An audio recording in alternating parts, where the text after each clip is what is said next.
जय महाराष्ट्र. मी रुजुता लुकतुके. राजमंत्र या आमच्या लोकप्रिय कार्यक्रमात पुन्हा एकदा तुमचं स्वागत.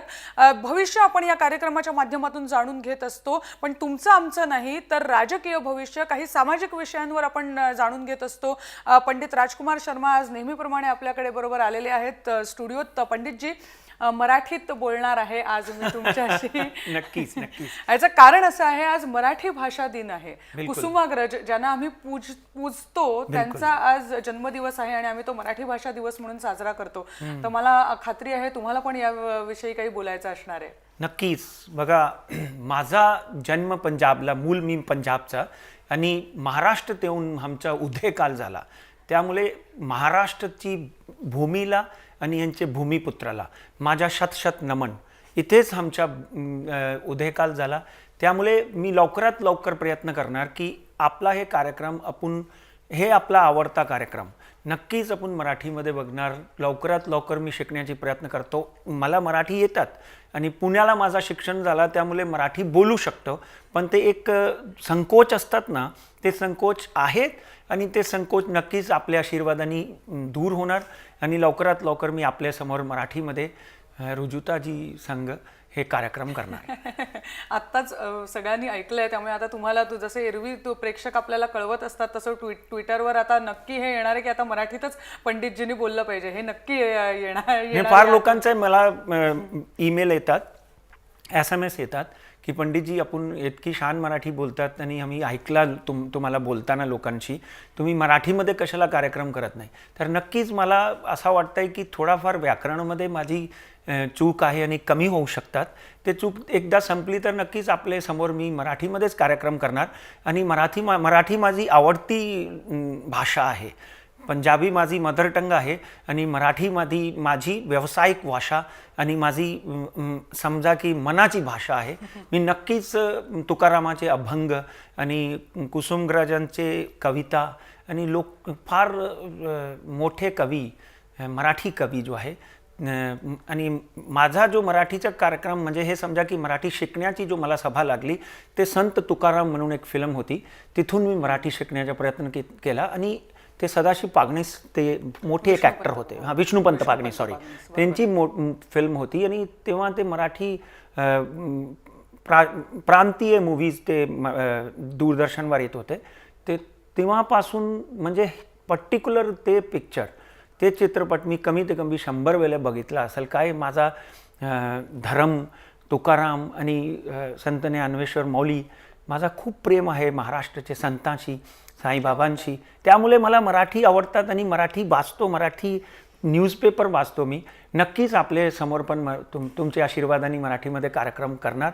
हे आपला आशीर्वाद असू द्या. आणि आज मराठी भाषा निमित्त आपल्याला खूप खूप स्वागत आणि खूप खूप अभिनंदन. आमची भाषा, आमचा महाराष्ट्र असाच पुढे यायला पाहिजे, हे आमची सगळ्यांची मनोकामना आहे आणि नक्कीच आम्ही सगळे प्रयत्नरत आहेत. नक्कीच पंडित जी, अब मुझे भी सबको एहसास हो गया है कि बहुत ही जल्द हम ये शो पूरा 2 तरफा मराठी में करने वाले हैं. इन्शाअल्लाह, डेफिनेटली. देवाची कृपा राहिली तर नक्कीच करायला पाहिजे. आणि सुरुवात झाली आजपासून. मराठी दिवस हे मराठी भाषा दिवस निमित्त चालू झाला आणि आपले मोठे पूर्वजांचे आशीर्वादाने आणि नक्कीच बाळासाहेबांचे आशीर्वादाने. मी बाळासाहेबांसमोर मराठी बोलत होतो तर नेहमीच मला सांगत होते की आमचे मराठी बोलत नाही, तू अमराठी होऊन मराठी बोलतात, मला अभिमान वाटताय. बाळासाहेबांनी मला कमीत कमी 10 वेळेला सांगितलं की तू अमराठी होऊन. आणि राजसाहेबांनी सांगितलं की मराठी छान बोलते पंडितजी, तुम्ही मराठीमध्येच बोलायला पाहिजे. तर नक्कीच आपल्या आशीर्वादाने मराठीमध्ये नक्कीच पुढे पण आपण कार्यक्रम करें. पंडित जी, बहुत सारी विषय है जिसके ऊपर आज हम बात करने वाले हैं. और सबसे पहला मुद्दा जो है जिसके बारे में मैं खुद एक्साइटेड हूँ, इंडिया पाकिस्तान की क्रिकेट मैच आज चल रही है और उसके बारे में आप, क्योंकि कुछ लोग हैं वो जो जानकार है वो भी कह रहे हैं कि ये शायद फाइनल पहले की फाइनल हो सकती है. तो अब बस बताइए आप ही कि ये क्या है. पाकिस्तान की कुंडली का जब हम अध्ययन करते हैं, उनके कैप्टन की, कर्णधार की कुंडली का अध्ययन करते हैं, तो वो मैच शुरू होने से पहले ही हार गए हैं. अब तो खाली एक भविष्यवाणी नाम मात्र रहेगी कि भारत जीतेगा, और कितने मतलब 100 रन में से के नीचे नीचे ये हार जीत हो जाएगी, और हमारे 3 से 4 लोगों के बीच बीच में विकेट 2 से ज़्यादा भी नहीं गिरेंगी, and we will win this match very easily. इसमें पाकिस्तान की बुरी तरह से फजीयत होगी, और डेफिनेटली कहीं ना कहीं हमारे कर्णधार महेंद्र सिंह धोनी या कोहली सब लोगों का जो समर्थन है उसमें बहुत अच्छी उनकी हॉरोस्कोप चल रही है। आप देखेंगे कि ये सीरीज़ जो है, ये सीरीज़ ही हम जीतने वाले हैं, ये सीरीज़ भी हम जीतने, हाँ ये सीरीज़ भी हम जीतने वाले हैं। और आज का दिन तो डेफिनेटली हमारा है, इंडिया का है, और हम बहुत बुरी तरह से उनको हराएंगे, कम से कम 6 से 7 विकेटों से, 6 से 7 या 8 विकेट से भी हरा सकते हैं, और हो सकता है पहले 2 लोग ही पूरा का पूरा स्कोर कर दें। ये तो बहुत अच्छी खबर रहेगी फिर स्पोर्ट्स फैन के लिए, और उन जिनमें से एक मैं हूँ। Very good, even I am very big fan of cricket, मगर क्रिकेट में अभी धांधली चल रही है, इसलिए मुझे क्रिकेट की भविष्यवाणी करने से ही डर लगता है, क्योंकि आप बोलते कुछ और वहाँ पे कुछ हो रहा है अंडर टेबल। ये वो जब से IPL के ये लफड़े और ये फ्रॉड सामने आए हैं, वो तो डेफिनेटली क्रिकेट प्रेमियों का मन जो है वो बहुत ही दुखी हुआ है, और हमारे देश को, BCCI को, MCCI को, सबको ये बात नक्की करनी चाहिए कि ऐसे जो काम है, विश्वास जो है वापस खेल की तरफ लाना पड़ेगा, और प्लेयर्स के प्रति विश्वास रहना चाहिए। खेल से ज़्यादा बाजारीकरण हो गया, जिससे बहुत दुख होता है, और मुझे लगता है कि जल्दी इसमें सुधार होते दिखाई देते हैं। और एक चीज़ थी, और एक इनफैक्ट घटना है इस वीक की, संजय दत्त येरौडा जेल से बाहर निकले हैं। बिल्कुल। तो अब कहने वाले कह रहे हैं कि अभी प्रोड्यूसर्स की उनके घर के बाहर प्रोड्यूसर्स खड़े होने शुरू हो गए हैं। तो आप बताइए, संजय दत्त की कुंडली हमें बताइए कि क्या आगे उनकी क्या रहेगी, आगे वाला जो उनका करियर है कैसे रहेगा। आपको याद होगा राजमंत्र में हमने ये भविष्यवाणी बोली, जनवरी या फरवरी, और क्योंकि उनके पिताजी के साथ मेरे बहुत अच्छे संबंध थे, और संजय से भी संबंध हैं, और बच्चे हैं अपने, और उनको भी मैंने बोला था कि 27 फरवरी से पहले पहले आप जेल से छूट जाएंगे, क्योंकि आपका व्यवहार और आपकी चाल ढाल देखकर कहीं ना कहीं प्रशासन जो है वो आपको 8-10 महीने पहले ही बाहर निकाल देगा। और संजय दत्त की कुंडली का अध्ययन करें तो विवादों से भरी हुई कुंडली, शुरू से लेके अब तक। हाँ, आज समय ऐसा आया है कि जब मुझे उनको बधाई देते हुए गर्व हो रहा है, और आज नरगिस जी होती और संजय के पिताजी सुनील दत्त होते तो उनका सबसे बड़ा दिन आज होता, क्योंकि वो संजय के लिए बड़े चिंतित रहते थे।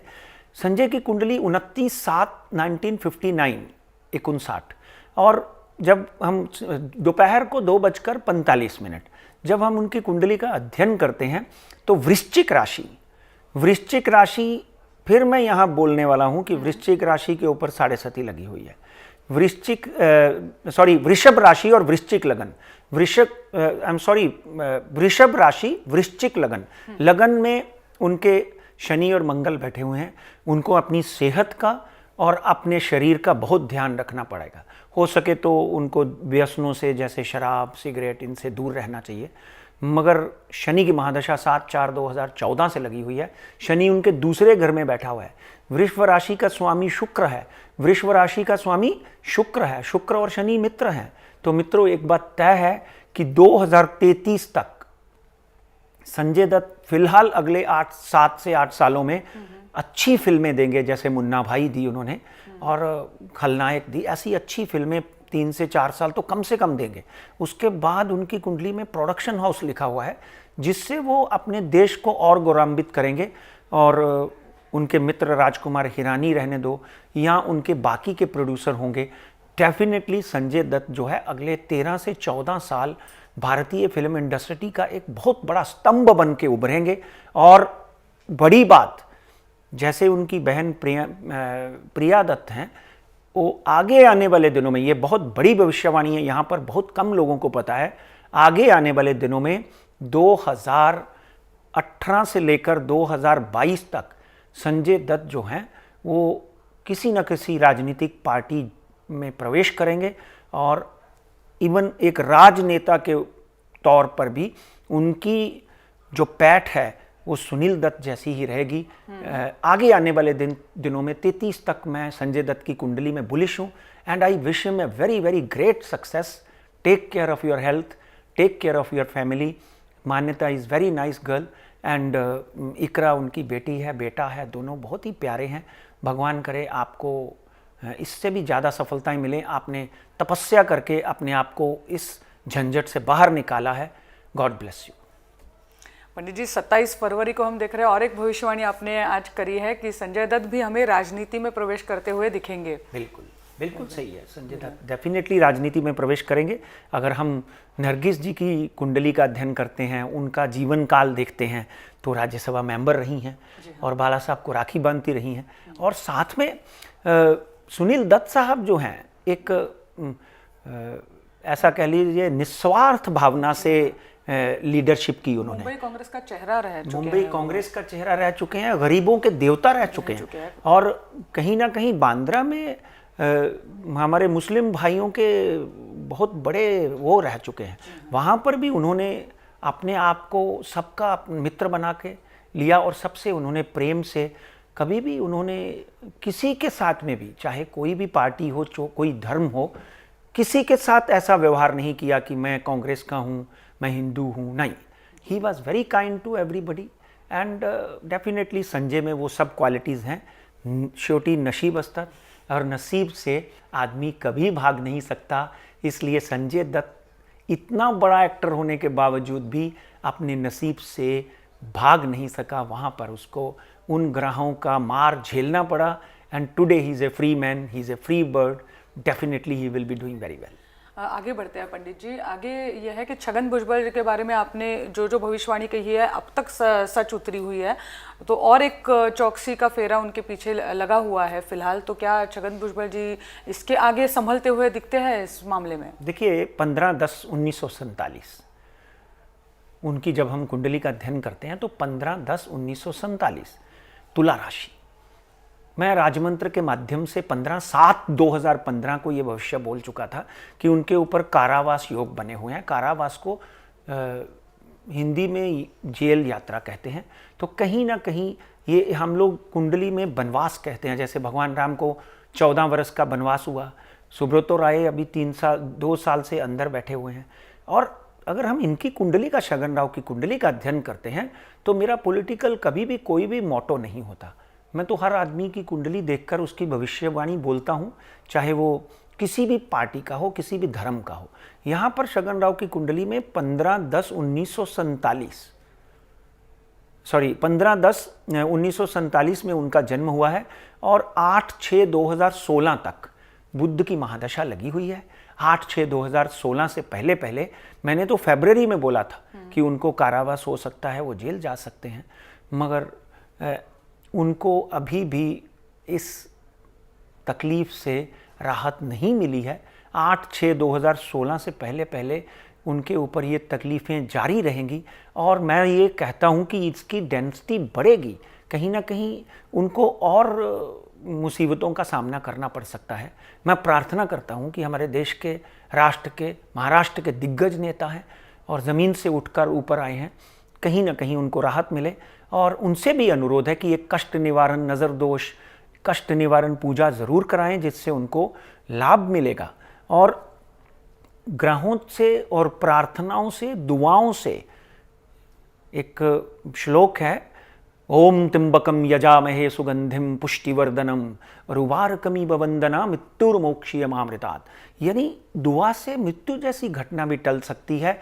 आपने अमिताभ बच्चन जी को कुली में देखा, करोड़ों लोगों ने दुआएं की और वो उस मृत्यु योग से बाहर आ गए। तो इसलिए छगन राव से मेरी यही आराधना है कि उनके परिवार से कि वो प्रार्थना कराएं, क्योंकि केतु की महादशा उनकी 8/6/2016 से शुरू हो रही है रुजुता जी, जो उनकी सेहत के लिए अच्छी नहीं है। इसलिए अगले 2 से 2.5 साल छगन राव के लिए बहुत अच्छे नहीं हैं। उनको दुआएं, प्रार्थनाएं करवाते रहना चाहिए और कहीं ना कहीं अपने जो काम है उनको देखना चाहिए कि कहाँ गलत या कहाँ सही है। सही कामों के ऊपर ध्यान देना चाहिए। मगर ग्रह दशा जो है वही बुरे काम कराती है और वही दंड देती है। शनिवार को ये शो इसलिए करते हैं कि शनि दंडाधिकारी है। We call it a chief justice of, Shani दंडाधिकारी है, Shani we call it a chief justice of India. आपके पापों का भुगतान आपको इसी जन्म में करना है, चाहे मैं हूं, चाहे आप हैं, चाहे हमारे कैमरामैन हैं, चाहे हमारे शगन भुजबल हैं। कहीं ना कहीं अपने पाप जो हम करते हैं उस वक्त बड़े प्रसन्न होते हैं कि देखिए मैंने कितना बड़ा काम कर लिया, मगर मित्रों तब आपको ये पता होता है कि ये गलत है, मगर उसका मज़ा लेने में आपको मज़ा आता है। मगर जब दंड भुगतना पड़ता है तो आपको दुख होता है। इस दुख को भी में सुख का अनुभव करें, इस दुख में सुख का अनुभव करें कि कोई बात नहीं, मैंने अगर गलत किया है तो उसका सजा भी मैं भुगतूंगा। संजय दत्त ने भुगती ना, और वो फ्री हो गए। तो डेफिनेटली यहाँ पर छगन राव की कुंडली में 1.5 साल और खराब है, उनको बहुत ध्यान दें। जी, हमें सेंसेक्स और मार्केट की तरफ मुड़ना ही है। उससे पहले एक चर्चा इसलिए क्योंकि बजट सेशन दिल्ली में शुरू हुआ है और अब इस बार कोशिश हो रही है दोबारा सरकार की ओर से कि चर्चा हो, ना कि वाद हो, ना कि विवाद खड़े हो अधिवेशन में। तो कहिए ये बजट सेशन जो है वो कैसे रहने वाला है केंद्र सरकार के लिए? मित्रों, पाकिस्तान का 9वां विकेट गिर चुका है और यहाँ पर हिंदुस्तान के लिए खुशखबरी की बात है। और हम बात करें कि ये इन्होंने जो सवाल पूछा कि ये जो बजट काल है इसमें एक बहुत बड़ा मुद्दा उठा है। जिस मुद्दे को पूरे देश ने आकर्षित किया है वो है जेएनयू का मुद्दा। मगर बजट अपनी जगह पे है, अर्थशास्त्र अपनी जगह पे है, देश की आर्थिक उन्नति अपनी जगह पे है। सुरेश प्रभु ने जिस तरह का बजट दिया है उस बजट से, उस रिफॉर्म से भारतीय रेल का एक नया चेहरा सामने आता है। इसलिए वो बधाई के पात्र हैं, नरेंद्र मोदी बधाई के पात्र हैं। और जो अगले कुछ दिनों में जेटली जी जो बजट देंगे वो भी डेफिनेटली एक नया चेहरा बन के आपके सामने उभरेगा। मैंने पहले ही बोल चुका हूं कि it is going to be a market friendly budget. Market में लोग निवेश करेंगे, मार्केट में लोगों को टैक्स बेनिफिट्स मिलेंगे, मगर सर्विस टैक्स या वैट की जो मुद्रा है वो बढ़ाई जा सकती है, ऐशो इशरत के सामानों के ऊपर बढ़ सकती हैं। इसलिए बजट जो है वो डेफिनेटली देश की उन्नति के लिए होगा। जेटली साहब की पूरी टीम ने बहुत ही मेहनत करके इस बजट को आगे लाया है। और कुंडली का अध्ययन करें तो मैं तो पहले बोल चुका हूं कि मनमोहन सिंह ने लिबरलाइजेशन लाकर हमारे देश को एक नया दरवाज़ा दिखाया। इसलिए सबसे पहले मैं तो मनमोहन सिंह को इस अर्थ का पितामह मानता हूं, पितामह है वो। वहाँ से शुरू हुआ है ये सफ़र। और सरकार मोदी जी की हो, सरकार सोनिया गांधी की हो, देश अपने काल सर्पयोग से बाहर आ चुका है। और उस बात में कोई दो राय नहीं कि अगले 10 से 15 सालों में हम अब एक डेवलप्ड कंट्री की पहले 5 देशों में आ जाएंगे। चलो विकास की बात करते हैं, बाकी सब मुद्दे हैं जो पीछे रहने दो फिलहाल। लेकिन पंडित जी, अगर विकास की बात हो रही है तो अर्थ विकास का क्या, इन सेंसेक्स का क्या, मार्केट का क्या? अच्छा, आ गए हम उस तक। हाँ, बिल्कुल बिल्कुल। तो मित्रों, विकास की बात करें तो पिछला इस हफ्ते की जो हमारी प्रेडिक्शन थी वो थोड़ी हेवाई चली गई है। मैंने 24,000 के ऊपर बोला था, मगर मार्केट अचानक 500,000 पॉइंट गिर गई। कुछ भविष्यवाणियां सच भी हुई हैं, जैसे सोना, चांदी, तेल। मगर बॉम्बे स्टॉक एक्सचेंज की बात करें तो 22,800, मैं नीचे जाते देख ही नहीं रहा हूँ। I am still in trying to tell you कि आप नीचे इन्वेस्ट करके बैठ जाएं। 22,800, 22,600 से नीचे बाजार नहीं जाता दिखाई देता। ये जंप मार सकता है 500,000 पॉइंट। और इस हफ्ते, अगर इस हफ्ते नहीं तो अगले हफ्ते ये वापस 24,600 का आंकड़ा दिखाएगा। नीचे का स्तर जो है वो 22,800 अभी भी बना हुआ है, मगर अगले हफ्ते थोड़ी सी बदलाव आएगी। निफ्टी 6980 और आगे 6920 और नीचे का स्तर, और ऊपर का स्तर 6250 है। और सोने की बात करें, सोना देखिए, लाखों लोगों ने हमको बधाई दी है, हजारों लोगों ने, कि सोना 30,000 वापस कल छू गया। सोने का भाव मैं वापस 30,800 देखता हूं। नीचे का स्तर जो है वो 29,400 देखता हूं। चांदी में मैं बोलते आया हूं आप लोगों को कि इन्वेस्ट करिए, चुपचाप बैठे रहिए। आपने चांदी को वापस 38,000 देखा है, और कल गिरी जरूर है थोड़ी बहुत, मगर चांदी वापस एक बार 38,400 के करीब दिखाई देगी। और नीचे का स्तर जो है वो 36,800 का है। इन इन पर्टिकुलर इन चीज़ों को समझ के ले लेना चाहिए। तेल और चांदी में मैं हमेशा बोलते आया हूं कि तेल अगर आप 1900 से 2000 से नीचे देखो तो इन्वेस्ट करके आंखें बंद कर लो। स्टॉप लॉस रखने की भी जरूरत नहीं पड़ती। मुझे ऐसा लगता कि मेरे जो मित्र हैं, मेरे साइट पे जो लोग सब्सक्राइब करते हैं, उनको हम डेफिनेटली बोलते हैं कि आप यहाँ स्टॉप लॉस रखिए, यहाँ ना रखिए। तो कहीं ना कहीं तेल जो है वापस 2512 के ऊपर 2512 पे पर बैरल पे चला जाएगा और नीचे का स्तर तेल का 2260 2260 है।